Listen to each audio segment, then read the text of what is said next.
Hi, நான் மேகலா. மாணவர்கள் தேர்வில் வெற்றி பெறுறதுக்கு புதன் பகவான் வழிபாடு செய்யணும்.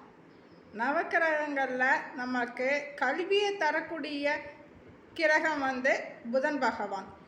இந்த புதன் பகவானை புதன்கிழமை தோறும் வழிபாடு செய்கிறது ரொம்ப நல்லது. புத்திக்கு காரகமான திகழ்வது புதன் பகவான். கல்விக்கு, கணிதத்துக்கு, அறிவு, கவிதை, நாடகம், வைத்தியம், நாட்டியம், புத்தகம் எழுதுறதுக்கு எல்லாமே காரகர் புதன் பகவான். இந்த புதன் பகவானை புதன்கிழமை அன்னைக்கு புதன் ஓரையில் வழிபாடு செய்கிறது நல்லது. புதன்கிழமை காலையில் 6 to 7 வழிபாடு செய்யலாம்.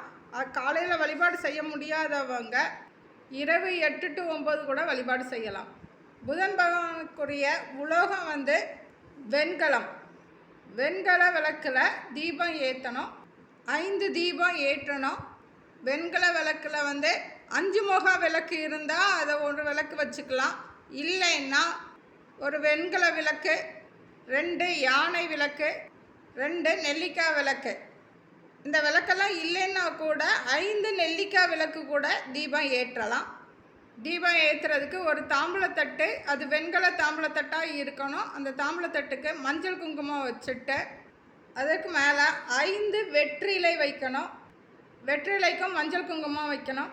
அந்த வெற்றிலைக்கு மேலே பச்சரிசியை பச்சை குங்குமம் இருக்கு இல்லையா, பச்சை குங்குமம், பச்சை கற்பூரம், இந்த 3ஐயும் ஒன்றா கலந்து நம்ம மஞ்சள் கலந்த அரிசி அச்சதையாக வைப்போம்ல, அதே மாதிரி இது பச்சை கலர் குங்குமத்தால் பச்சரிசியை வைக்கணும். அதில் பச்சை கற்பூரமும் கலந்துருக்கணும். அதற்கு மேலே வெண்கல விளக்கு, 5 முக விளக்கு இருந்தால் 5 முக விளக்கு, ஒரு விளக்கு வைக்கலாம். அதுக்கும் மஞ்சள் குங்குமம் வைக்கணும். குங்குமமும் பச்சை கலர் குங்குமமாக இருக்கணும். இந்த விளக்கு இல்லைன்னா 5 நெல்லிக்காய் விளக்கு வச்சு அதற்கும் மஞ்சள் குங்குமம் வைக்கணும். குங்குமம் பச்சை குங்குமமாக இருக்கணும். தீபம் ஏற்றுறதுக்கு நல்லெண்ணெய், இல்லைன்னா தேங்காய் எண்ணெய், நெய், இந்த 3ல் ஏதாவது ஒரு எண்ணெயை பயன்படுத்திக்கலாம். திரி பச்சை நிற திரி போடணும். போட்டு தீபம் ஏற்றணும். இந்த தீபம் ஏற்றினா எல்லா காரியங்களிலுமே நம்மளுக்கு